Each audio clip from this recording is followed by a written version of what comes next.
பாதாம் ஐஸ்கிரீம் செய்ய போகிறோம். ஃபஸ்ட்டு நம்மளுக்கு பால் வேணும்.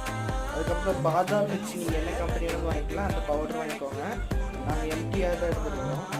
அப்புறம் 4 கப்பு ஸ்டிக்கு, ஐஸ்கிரீம் ஸ்டிக்கு, அப்புறம் இந்த ஃபாயில் உங்களுக்கு வேணும். நாங்கள் கடைசியாக சொல்கிறோம் அது இருக்குன்னு. அப்புறம் சுகர் முக்கியமாக வேணும். வாங்க ப்ராசஸ்க்குள்ளே போகலாம். Let's go.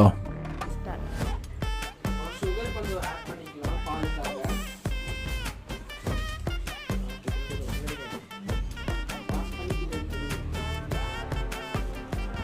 இப்போ பால் ஊற்றிக்கலாம்.